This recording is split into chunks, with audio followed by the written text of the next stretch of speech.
ধূসর ঝড়ের গতিতে বাইরে এলো। বিধ্বস্ত লাগছে ওকে, সারা শরীর ঘামে জবজবে, বুকের মধ্যে দামামা বাজছে আতারা চিহ্ন তঙ্কের। উদ্ভ্রান্তের মতো ছুটে গেটের কাছে এলো সে। মনে পড়ল বাইক ফেলে যাচ্ছে। আবার পার্কিং লটের দিক পিছু দৌড়াল। ওর এত তাড়াহুড়ো দেখে দারোয়ান তটস্থভাবে গেট সরিয়ে দিলেন দুদিক। ধূসর পরিষ্কার দৃষ্টিতেও ঝাপসা দেখছে, যেন স্নায়ু চলাচল আগেই রুদ্ধ। চোখের সামনে ভাসছে ইকবালের স্বচ্ছ মুখ। নিরন্তর কানে বাজছে ওর কথাগুলো। ওই শুভ্র পরিষ্কার হাসি, দুষ্টুমিগুলো মনে করে ঢোক গিলল সে। ইকবাল ওর প্রিয় বন্ধু, ছোটবেলার সঙ্গী, আর এখন তার বোনের স্বামী। আজ যদি ওর কিছু হয়, আশরাকের দলবলের একটাকেও সে ছাড়বে না। ধূসর দুরন্তভাবে বাইক নিয়ে গেট পার হয়। অথচ এগোতে না এগোতেই উল্টো দিক থেকে ধেয়ে এলো পাঁচখানা মাইক্রো। সামনে এসে সাই করে ব্রেক কষল চোখের পলকে। ধূসর হকচকিয়ে বাইক থামাল। অল্পের জন্য সমতারা চিহ্ন ঘর্ষ হল না। বড় বড় মাইক্রোগুলোর চাকা থেকে নির্গত ধোঁয়ায় মেখে গিয়েছে চারপাশ। ধূসর ভ্রু গুটিয়ে কৌতূহল সমেত চায়। গাড়ির সব কাজ তোলা, ভেতরটা অস্পষ্ট। ও স্ট্যান্ডে বাইক দাঁড় করাল। আকস্মিক কোনো এক চিন্তায় শক্ত হল চিবুক। আশরাকের লোকজন কি কেন্দ্রে হাতারা চিহ্ন মলা করে এখন ওকে মাতারা চিহ্ন রতে এসেছে? ধূসর যত্র নেমে শটান হয়ে দাঁড়াল। নির্ভীক তার চিত্ত। পাঁচটা মাইক্রো ভর্তি লোক সম্পর্কে আন্দাজ আছে ওর। এত লোকদের সাথে সে একা পারবে না জানে, তবু অভিব্যক্তি। ভীতুর মতো নয়, বীরের মতো তারা চিহ্ন রবে। ধূসর শার্টের দুই হাতা গোটাল। এর মধ্যেই একটা মাইক্রোর দরজা সজোরে খুলল একজন। ও মানসিক প্রস্তুতি নিল লড়াইয়ের। খালি হাতে, পরাজয় নিশ্চিত, তবুও দমবে না। তারপর এক জোড়া পা এসে মাটিতে দাঁড়াল। নিমিষে অনেকগুলো পায়ের বিচরণ। একে একে সবগুলো মাইক্রোর দরজা উন্মুক্ত হয়। ধীরে সুস্থে বেরিয়ে আসে কিছু চেনা জানা মুখ। ধূসরের ভ্রুদয়ের গাঢ় ভাঁজ মিলিয়ে গেল অমনি। কিছু বোঝার আগেই একটি মুখ ছুটে এলো তার দিকে। উৎফুল্ল চিত্তে হুররে বলে জড়িয়ে ধরল। সেই আনন্দ ধ্বনিতে তাল মেলাল বাকিরা। সমানতালে জয়ধ্বনি উঠল। আচমকা এসে ধরায় ধূসর মানুষটা সহ দু পা পিছিয়ে যায়। চোখে মুখে অবিশ্বাস ওর। যা দেখছে সব সত্যি। উত্তর আসার পূর্বে বাকিরা এসে জড়িয়ে ধরল। অত মানুষের ভিড়ে কারো হাত নাগাল পেল তার শরীর, কারো পেল না। অথচ ধূসর পাথর বনে দাঁড়িয়ে সবাইকে ছাপিয়ে তার বিভ্রান্ত আখিদয় পড়ে রইল প্রথম মানুষটির ওপর। যেখানে পরিষ্কার ইকবালের হাসি হাসি মুখবিবর। পুরো ৩২ কপাটি মেলে আছে সে। ধূসর থম ধরে চেয়ে দেখে ওর বাহু ঝাঁকিয়ে বলল, উই ওন ধূসর, জিতে গেছি আমরা। আজ থেকে খলিল ভাই মেয়র। আশরাক হেরে গিয়েছে। একক উদ্ধৃতি চিহ্ন। ধূসরের ওতে কান নেই। সে থেমে থেমে শুধাল, তোর না গুলি লেগেছিল? সহসা হো হো করে হেসে উঠল সবাই। ভারী মজার কিছু শুনেছে যেন। তারপর অতগুলো কণ্ঠ সমস্বরে টেনে টেনে জানাল, প্র্যাঙ্ক। একক উদ্ধৃতি চিহ্ন। ধূসরের কপালের শিরা জেগে ওঠে তৎক্ষণাৎ। প্র্যাঙ্ক শব্দটা নিদারুণ ভঙ্গিতে কানে লাগে। জট ছাড়িয়ে খলিল এগিয়ে এলেন। উল্লাসের দীপ্তিতে তার চেহারা জোতারা চিহ্ন লছে। এর অধিক ফুলের মালা ওনার গলাতে। কাছে এসে একটা মালা ধূসরকে পরিয়ে দিয়ে বললেন, আমরা জিতেছি ধূসর, আমাদের দল জিতেছে। তোমাদের, তোমার, আমার, সবার পরিশ্রম সার্থক। সাথে খুশিমনে বাহুতে ওকে জড়িয়ে নিলেন তিনি। ধূসর কিছু বলল না। তার দৃষ্টি তখনও ইকবালের ওপর। খলিল ওর কাঁধে এক হাত রেখে বললেন, আজ তোমাদের জন্য একটা বড় পার্টি থ্রো করব, সব আয়োজন হবে তোমাদের মতো করে। একক উদ্ধৃতি চিহ্ন। সবাই মিলে আরও একবার হো ও বলে চেঁচাল, খলিল ভাই, খলিল ভাই বলে স্লোগান তুলল। হল হাত তালির বর্ষণ। ইকবাল হে হে করে হাসছে। সূর্যের নরম আলোতে তার আদল প্রভাম। এক ফাঁকে ধূসরের দিক তাকাতেই সেই হাসি দপ করে নিভে যায়। ওর কটমটে চোয়াল আর তারা চিহ্ন তো চাউনি দেখে ঘাবড়ে গেল। সচকিত হল অমনি। ও এইভাবে দেখছে কেন? রেগে গেছে? গলা খাকারি দিল ইকবাল। বলতে গেল, হয়েছে কি, আমরা সবাই মিলে তোকে ফোন করছিলাম। তুই ধরছিলিস না, তাই ভাবলাম তোকে একটা সারপ্রাইজ দেব। আর তা কথা শেষ হয় না, আগেই ধূসর দর এক তারা চিহ্নসি বসাল ওর মুখের ওপর। হকচকিয়ে পিছিয়ে গেল সে। উল্টে পড়তে পড়তেও কোনো মতে সামলে দাঁড়াল। চিবুক ধরে মার্বেল চোখে তাকাল। উপস্থিত প্রত্যেকের হাসি মুহূর্তে গায়েব। ধূসর রাগে কিরমির করে ওঠে। শান্ত অথচ কড়া কণ্ঠে বলে, আজ থেকে তোর সাথে আমার কোনো সম্পর্ক নেই ইকবাল। দরকার নেই তোর মতো বন্ধুর। বক্ষস্পন্দন থমকে গেল ইকবালের। বাকিরা ভীত, চিন্তিত লোচনে মুখ দেখা দেখি করল। ধূসর রাগে গোজগজিয়ে অফিসের দিক ফিরতে নেয়। বিদ্যুৎ বেগে ছুটে এসে পেছনে থেকে ঝাপটে ধরল ইকবাল। আর তো তারা চিহ্ন নাদ করে বলল, সরি সরি, ভুল হয়ে গিয়েছে, মজা করছিলাম ধূসর, তোকে সারপ্রাইজ। ধূসর ঝাড়ি মেরে ওকে সরিয়ে দিল। বুকে ধাতারা চিহ্ন কামেরে ফুসতে ফুসতে বলল, মজা? কিসের মজা? কোন ধরনের মজা এটা? তোর কোনো ধারণা আছে আমি কতটা ভতারা চিহ্ন অপেয়েছিলাম? মাথা কাজ করা বন্ধ করে দিয়েছিল। নিঃশ্বাস নিতে পারছিলাম না। এই রকম লেইম, ফালতু মজা তোকেই মানায়। আর এমন লেইম, মিথ্যেবাদী মানুষের সঙ্গ ধূসরের প্রয়োজন নেই। মুখও দেখতে চাইছি না তোর। খলিল বোঝাতে গেলেন, ধূসর ওর দোষ নেই, আমরা সবাই। সে থামিয়ে দিয়ে বলল, আমার বোঝাপড়া আপনাদের সবার সাথে নয়, ওর একার সাথে। খলিল ভাই, আপনি প্লিজ আমাদের মধ্যে আসবেন না। তিনি ব্যর্থ শ্বাস নিলেন। বললেন, ওকে হো। ইকবালের গলা শুকিয়ে কাঠ কাঠ। ধূসর আজ সাংঘাতিক তারা চিহ্ন পেছে। এখন বিবেক লাফাচ্ছে তার। মনে হচ্ছে সত্যিই এই রকম মজা করা ঠিক হয়নি। ধূসর যদি সত্যি সত্যি তার সাথে সম্পর্ক ছিন্ন করে, এই এক শঙ্কায় নিজের ভালোবাসা দিনের পর দিন চেয়ে তারা চিহ্ন পেয়ে রেখে অন্যায় করেছিল সে। আর আজ, না না, ধূসরের মতো বন্ধু হারানো সম্ভব না। জীবন এতটা সদয় সব সময় হয় না। ধূসর আবার যেতে ধরলে ইকবাল আবার পেঁচিয়ে ধরল। কাদো কাদো গলায় অনুনয় করল, ভাই মাফ করে দে, আল্লাহর কসম, আর জীবনে এরকম করব না। মজা টোজা সব বাদ আজ থেকে। আমি বুঝিনি তুই এত রেগে যাবি। পা ধরব তোর। একক উদ্ধৃতি চিহ্ন। ধূসর তর্জন দিল, দূরে থাক ইকবাল। একক উদ্ধৃতি চিহ্ন। ইকবাল আপত্তি জানালো জোর গলায়, সেটা পারব না, বাকি যা বলিস সব করব। আচ্ছা, এই দেখ কান ধরছি, উঠবস করছি। 1 2 3। একটা পার্টি অফিসের সভাপতি হয়েও 10-এর অধিক মানুষের মাঝে নির্দ্বিধায় উঠবস শুরু করল ইকবাল। ধূসর ফিরেও দেখছে না। আরেক দিক তাকিয়ে সে। বাকি নীরব দর্শকরা চুপসে যাওয়া মুখমণ্ডল নিয়ে দাঁড়িয়ে। এই পরিকল্পনায় ওরাও সামিল ছিল যে। ধূসরের নিরুৎসাহিতা দেখে ইকবাল শেষে হতাশ হয়ে থামল। ঘন শ্বাস নিল। হাস্যরসাত্মক হওয়ার সঙ্গে আবেগী সে। ছেলে বলে কি খারাপ লাগে না? কষ্ট হবে না? ধূসর সহজে ওর ওপর রাগে না। এতটা তো কখনোই নয়। একেবারে সবার সামনে বন্ধুত্ব ছেদ করার কথা তো এমনি এমনি বলেনি। অপরাধবোধে তার চোখ ভিজে আসে। ফের বলে, ধূসর প্লিজ। ধূসর তোয়াক্কা করল না অনুরোধের। অফিসে ঢোকার জন্য পুনরায় পা বাড়াল। ঘোর অমানিসায় ইকবালের খানিক আগের উজ্জ্বল আনন্দ মিলিয়ে যায়। অনুযোগী, অভিমানী কণ্ঠে খলিলকে বলল, খলিল ভাই, আপনার একটা লাইসেন্স করা পিস্তল আছে না? নিয়ে এসেছেন সাথে? দিন তো আমায়। কেউ যখন আমার কথা শুনছেই না, সত্যি সত্যি নিজেকে গুলি মেয়ে তারা চিহ্ন রে দেই। ধূসর থামছে না দেখে বলল, একটা কথা শুনে রাখো ধূসর, বন্ধুত্ব ভাতারা চিহ্ন আর আগে ইকবাল লাতারা চিহ্ন হবে, কবরে যাবে। আমার তারা চিহ্ন তো মারিয়ে যাবি, তারপর এই সম্পর্ক শেষ করবে সে। তবু বেঁচে থাকতে ধূসর নামের বন্ধুকে হারাবে না। ধূসর থামল, ফিরে চাইল। ইকবাল পাঞ্জাবির হাতা উল্টো করে মুছে নিল সদ্য আসা অশ্রু। সে নেত্র সরু করে বলল, আবার নাটক শুরু? বাজে কথা অন্য কোথাও গিয়ে বল। একক উদ্ধৃতি চিহ্ন। আমি বাজে কথা বলছি? তারা চিহ্ন রে দেখালে বিশ্বাস করবি তুই? সোহেল এগিয়ে গিয়ে বলল, ধূসর, ছাড় না, আজ এত আনন্দের দিনে ইকবালের এইটুক ভুল মাফ করে দে না। দেখ, ও কিন্তু একা কিছুই করেনি, আমাদের সবার বুদ্ধিতেই হয়েছে এসব। নাহলে আমরা কেউই ফোন তুলিনি কেন? তুই চাইলে আমাদের বক, তাও এভাবে চলে যাস না। তুই ছাড়া আমাদের সব আনন্দ বৃথা, মাটি। ইকবাল উদ্বেগ পুহিয়ে বলল, আমিও তো সেটাই বলছি, দরকার হলে আমাকে আরও তারা চিহ্ন বক, লাগলে গালি দে। এই যে একটা ঘুতারা চিহ্ন সীমে তারা চিহ্ন রেছে, আমি কিছু বলেছি? চাপার দাঁত তো সব নড়ে গেছে আমার, তাও তো কিছু বলিনি। কারণ আমি ভুল করেছি আমি মানি। কিন্তু সম্পর্ক রাখব না এটা কেমন কথা?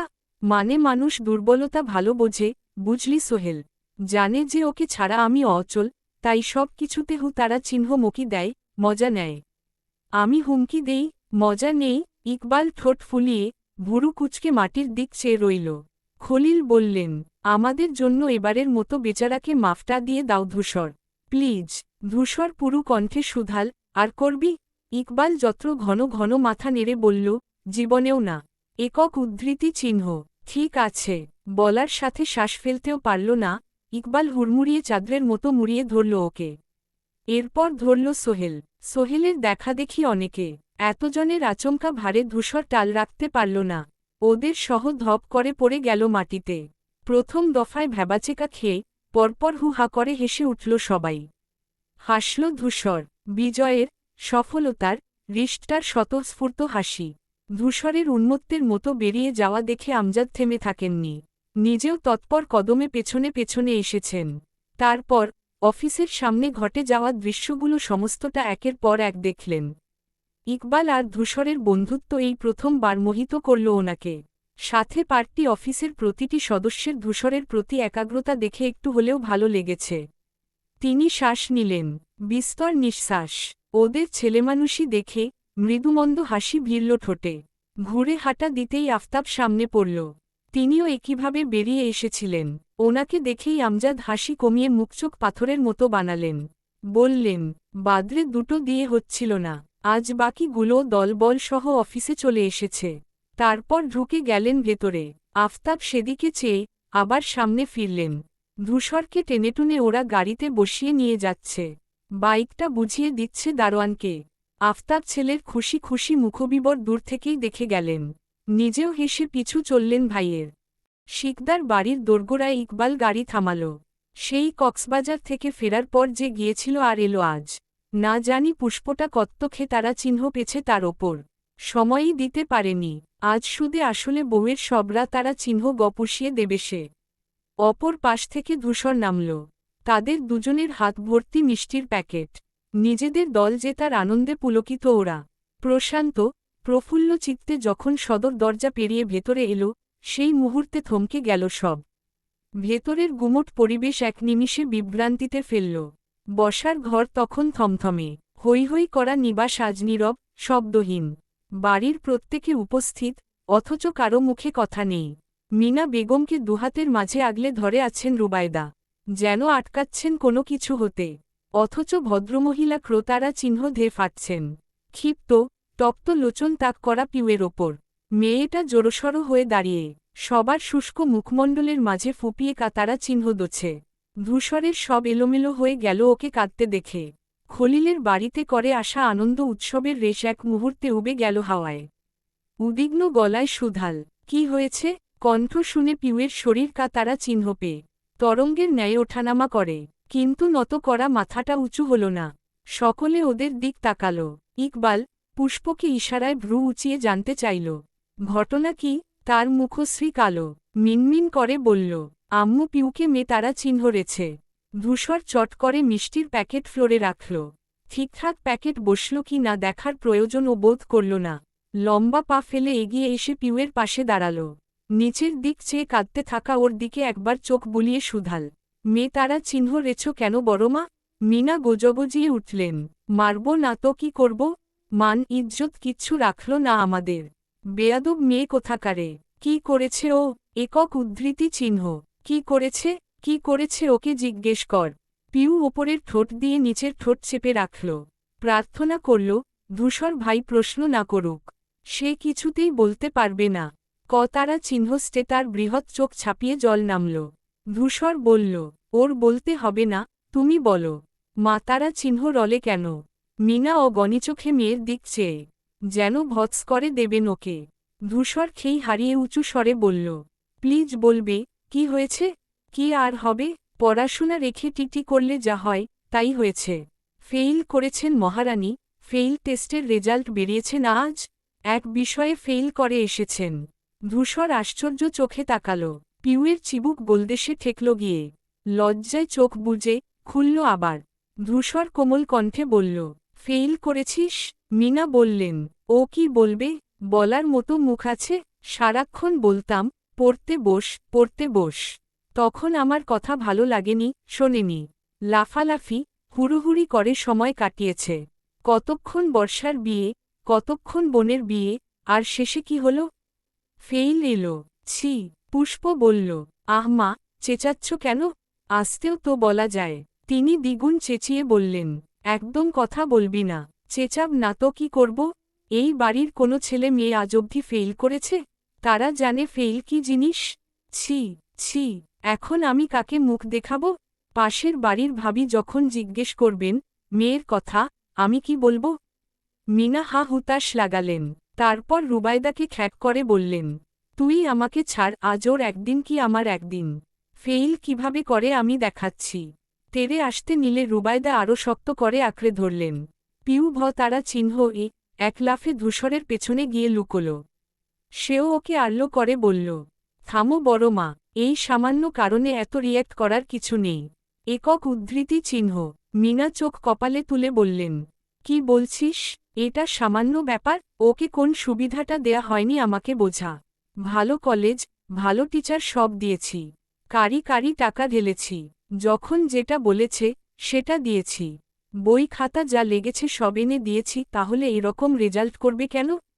তানহা তো ওর থেকে ভালো না লেখাপড়ায়, সে মেয়ে পাশ করল, ও ফেইল করল কি করে? বোঝা আমাকে। ধূসর ঘাড় বাঁকা করে পেছনে লুকানো পিউয়ের দিক ফিরল।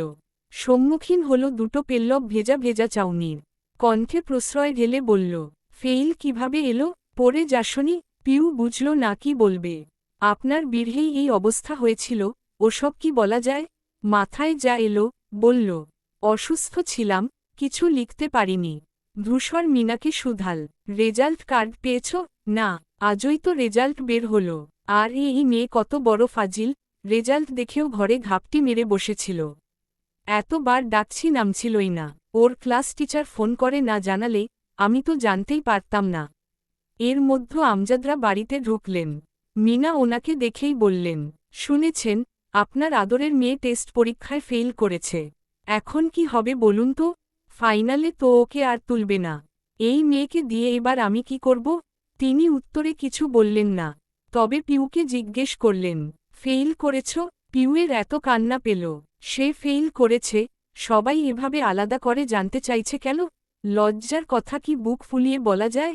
সে কি বেহায়ার মতো বলবে, হ্যাঁ ফেইল করেছি? মিনা অবাক কণ্ঠে বললেন, আপনি ওকে ধমক না দিয়ে এত আস্তে কথা বলছেন কেন?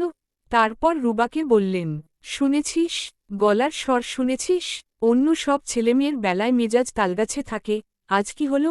আপনি ওকে সাতারা চিহ্ন সন্টাসন কিছু করেন না বলেই এই অবস্থা। পিউ নাক টানতে টানতে নখ দিয়ে ধূসরের পিঠের শার্ট খুঁটছে। রাদিফ, রিক্ত সবাই শুনে ফেলেছে ও ফেলটুস। ছি, মান ইজ্জত সব শেষ। আমজাদ স্ত্রীর কথায় বিস্মিত না হয়ে পারলেন না।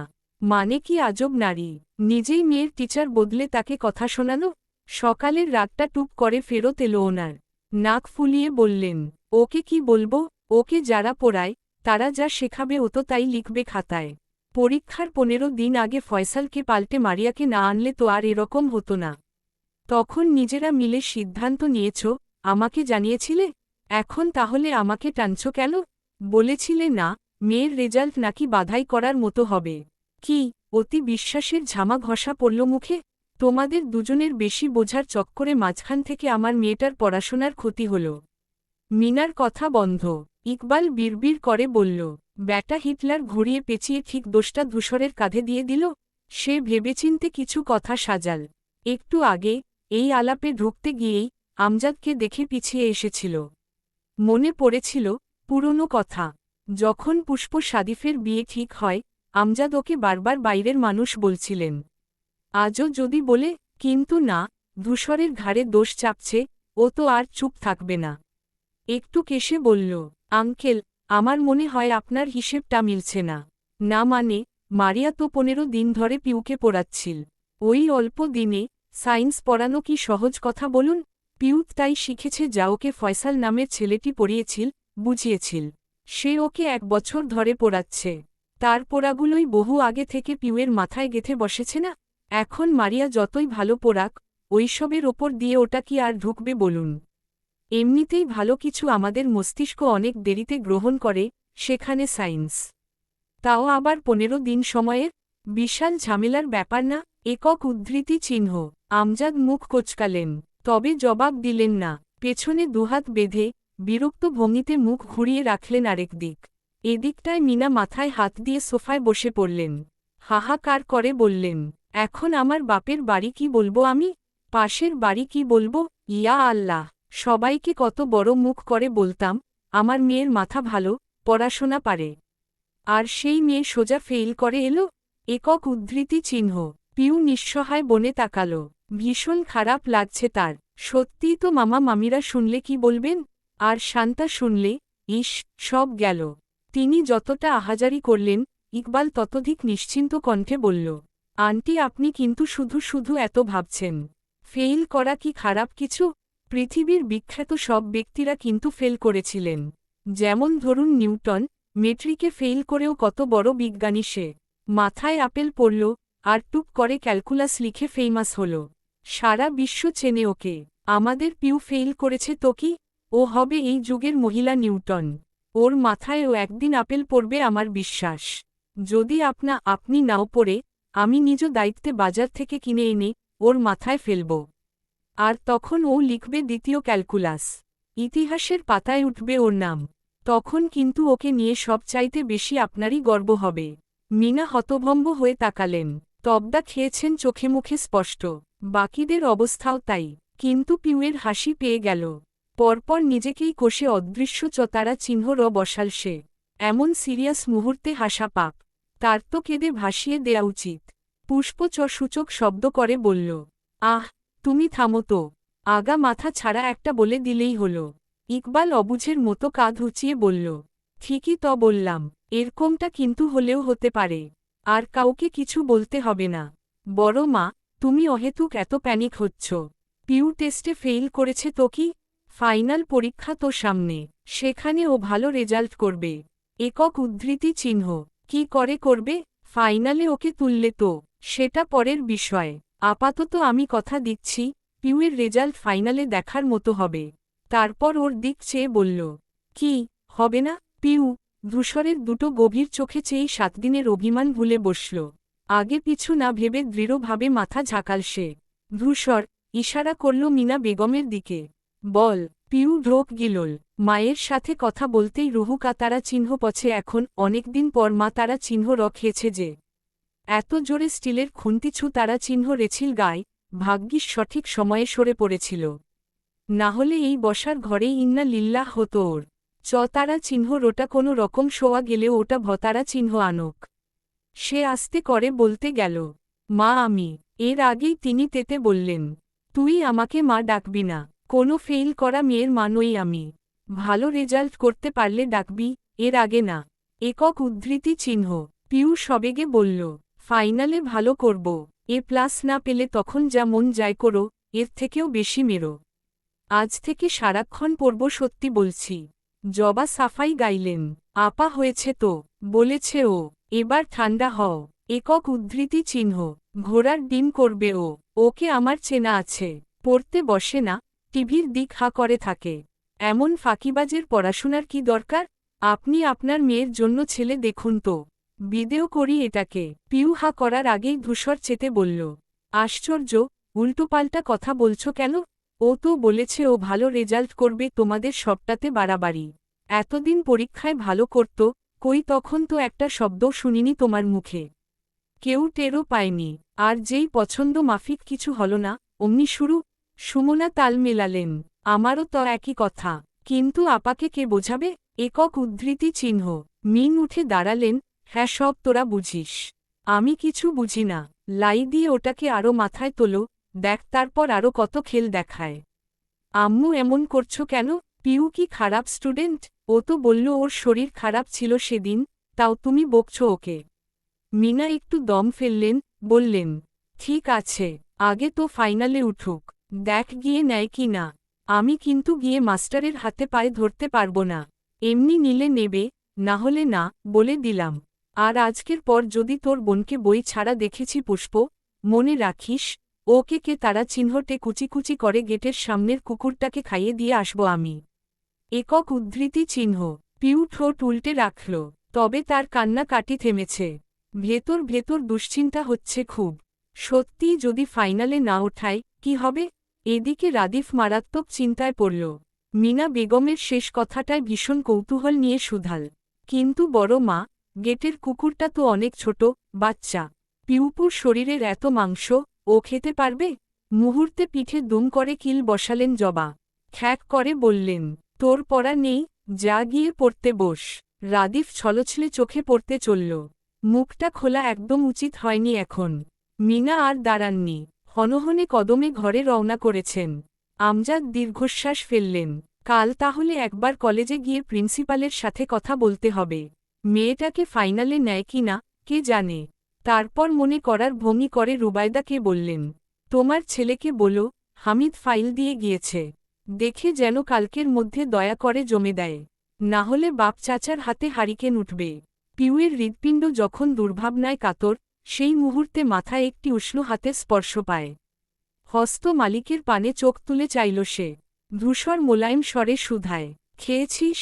সে মাথা নাড়ল দুপাশে। পুষ্প আগ বাড়িয়ে বলল, খাবে কি? মার খেয়েই কুল পেল না।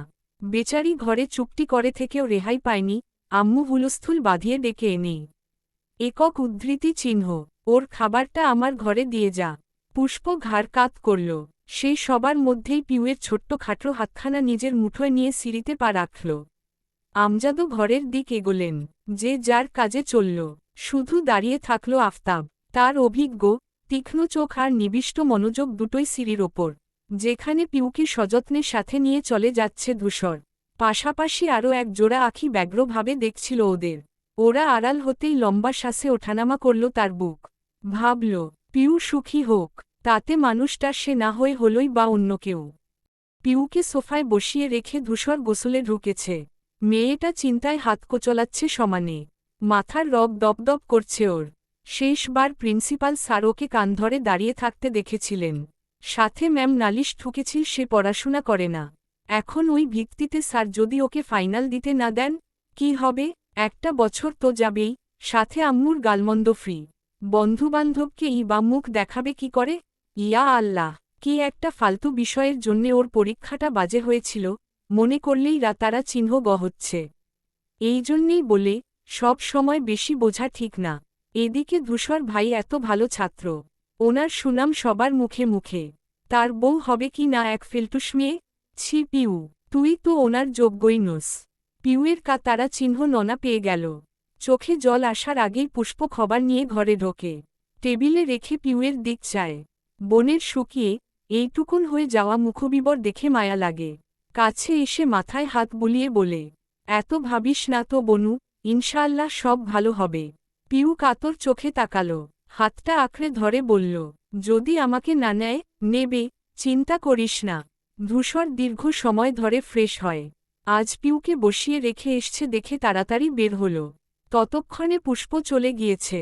ট্রাউজার পরনে, উদাম গায়ে বেরিয়েছে সে। মাথা মুছতে ব্যস্ত তার দিকে, একবার চোরা চোখে তাকালো পিউ। টেনে হিচড়ে আবার সরিয়ে আনল দৃষ্টি। বসে রইল চুপটি করে। ধূসর ভেজা তোয়ালে চেয়ারের হাতলে মেলে দিল। গায়ে টি শার্ট জোড়াল। তারপর এসে বসল ওর সামনে। যত্র গুটিয়ে গেল পিউ। এত মুখোমুখি কেউ বসে, এখন তো চোখের পলকও গোনা যাবে। ধূসর এই দূরত্বকেও বাদ সাধে। নিজের পাশ দেখিয়ে বলে, এখানে আয়। পিউ দ্বিধান্বিত নেত্রে চেয়ে আছে। কিছু বলছে না, উঠে যাচ্ছেও না দেখে ফের বলল, এখানে আসতে বলেছি। একক উদ্ধৃতি চিহ্ন। সে নড়ে উঠল, যেন হুঁশ ফিরেছে। তারপর গুটি গুটি পায়ে মুখোমুখি সোফাটা ছেড়ে ধূসরের পাশে গিয়ে বসল। ধূসর ভাতের প্লেট হাতে নিতেই চোখ বেরিয়ে আসে ওর। উনি কি এখন খাইয়ে দেবেন? ব্যাস, সমস্ত ভয় ডর, চিন্তা মেঘ ছাপিয়ে বর্ষার ন্যায় গলে এল পিউয়ের। মনে মনে মায়ের প্রতি কৃতজ্ঞতায় লুটিয়ে পড়ল সে। মামা তারা চিহ্ন রলেন, সে কাঁদল বলেই তো ধূসর ভাই খাইয়ে দেবেন। আর ওনার হাতে খাওয়ার জন্য সে অমন ১০০টা মাতারা চিহ্ন খেতেও রাজি। ধূসর ভাত মেখে ওর মুখের সামনে ধরল। হাঁ করতে বলতেও হয়নি, ব্যস্তভাবে খেয়ে নিল পিউ। তারপর ভাবাবেশে বুঝে ফেলল চোখ। এতটা তৃপ্তি, এতটা স্বাদ বুঝি মায়ের হাতের পর প্রিয় মানুষের হাতে খেলে পাওয়া যায়? ধূসরের অগাধ কণ্ঠ কানে এলে চোখ মেলল পিউ। নিচে যা বলে এলাম, মনে থাকবে? নাকি আবার ভুলে যাবি? পিউ মাথা ঝাঁকিয়ে সুদৃঢ় কণ্ঠে বলল, সব মনে থাকবে। ধূসর কিছু বলল না। তার মনোযোগ ভাত মাখায়। পিউ এক ধ্যানে ওর শ্যামলা মুখটা দেখল। মানুষটার চেহারায় কি ক্লান্তি, দেখেই বোঝা যাচ্ছে আজ খুব ধকল গেছে ওনার ওপর। ইস, এই অবস্থাতেও ওকে খাইয়ে দিচ্ছে, যত্ন নিচ্ছে, তাও সামান্য একটু মায়ের বকুনি খেয়েছে বলে। আর এই মানুষটার সাথেই মারিয়াকে জড়িয়ে কি বাজে চিন্তাটাই না করেছিল সে। পিউয়ের অনুশোচনায় হৃদয় দতারা চিহ্ন গধ হয়। আকাশ ভে তারা চিহ্ন নিয়ে কান্না পায়। এবার আর চেপে থাকল না, হু হু করে বেরিয়ে এলো তারা। ধূসর তাজ্জব বনে তাকাল। হঠাৎ কান্নায় উদ্গ্রীব কণ্ঠে শুধাল, কি হল? পিউ নাক টেনে বলল, আমি তখন মিথ্যে বলেছি ধূসর ভাই। ওই দিন আমার একটুও শরীর খারাপ ছিল না। আপনাকে আর মারিয়া আপুকে নিয়ে উল্টোপাল্টা ভাবায় আমার মাথা থেকে সব পড়া বেরিয়ে গেছিল। তাই কিছু লিখতে পারিনি। সত্যিই সব দোষ আমার। পিউয়ের গা ভাতারা চিহ্ন মোল কান্নায়। ধূসর প্লেট নামিয়ে বাম হাতে চোখ মুছিয়ে বলল, আমি কি এ নিয়ে কিছু বলেছি? একক উদ্ধৃতি চিহ্ন। পিউ কাঁদল, কিছু বলল না, সে নিজেই বলল, যা হয়ে গেছে হয়ে গেছে, এসব আর ভাবিস না, সামনে পরীক্ষা, তাই নিয়ে ভাব। পিউ ধূসরের হাতটা মুঠোয় ধরে বলল, আমি এবার খুব মন দিয়ে পড়ব ধূসর ভাই, একটুও ফাঁকিবাজি করব না। ধূসরের পাতলা ঠোঁট বেঁকে গেল। বলল, আমি জানি। এবার কান্না থামা। বলতে বলতে সে নিজেই হাতের উল্টোপিঠ দিয়ে ওর ভেজা গাল মোছাল। অথচ তার শ্রান্তিতে বুজে আসছে চোখ। ঘুম পাচ্ছে রাজ্যের। খাওয়া শেষে পিউয়ের মুখটা মুছিয়ে দিয়ে বলল, যা। পিউয়ের উসখুস শুরু হলো অমনি। সময় নিয়ে আবদার ছু তারা চিহ্ন রল। আপনার কাছে একটু থাকি? ধূসর এমন ভাবে তাকালো, যেন এক্ষুনি তীর বসিয়ে দেবে বুকে। লজ্জায় হাঁসফাঁস করে উঠল পিউ। এমন নেশাল চোখে কেউ চায়? আই ধাই করে এলোমেলো ভাবে এদিক সেদিকে পলক ফেলল সে। ধূসর হাসল, সোজাসুজি বলল, আমার কাছে বেশিক্ষণ থাকা এখন তোর জন্য বিপজ্জনক। পিউ কথার ইঙ্গিত বুঝতে না পেরে বোকার মতো তাকাল। নিষ্পাপ স্বরে বিরোধিতা জানিয়ে বলল, মোটেই না। আমি জানি, আব্বু আম্মুর মতো আপনার কাছেও আমি সবচাইতে নিরাপদ। একক উদ্ধৃতি চিহ্ন। ধূসর খুব জোরে হেসে ফেলল। পেশি বহুল দুহাত বিছিয়ে দিল সোফায়। বলল, তুই এমন বোকায় থাকিস পিউ। একক উদ্ধৃতি চিহ্ন। পিউ ভ্রু গোটায়। সে কি হাসার কিছু বলেছে? আবার বোকা বলল কেন? মাথা খাটানোর আগেই ধূসরের গরম নরম ওষ্ঠযুগল ছুটে এসে চুমু বসাল তার গালে। পিউ চমকে উঠল। আচমকা ছোঁয়ায় ক্ষুদ্র দেহ ঝাঁকুনি দিল। ধূসর কপালে ভাঁজ ফেলল সহসা, প্রকাশ করল বিরক্তি। পিউ মাথা নামিয়ে নিল। সংকীর্ণ মুখমণ্ডলে নিভু অসহায় কণ্ঠে বলল, আমার কি দোষ? আপনি তো এর আগে এভাবে চুমু খাননি ধূসর ভাই। তাই হঠাৎ হঠাৎ কাছে এলে আমার কাঁপুনি ওঠে। তারপর চোরা চোখে দেখতে চাইল ওর অভিব্যক্তি। ধূসরের ডান ভ্রু উঠে এলো উঁচুতে। জানতে চাইল, এখন তোর কাঁপুনি কমাতে সকাল বিকাল আমাকে চুমু খেতে বলছিস?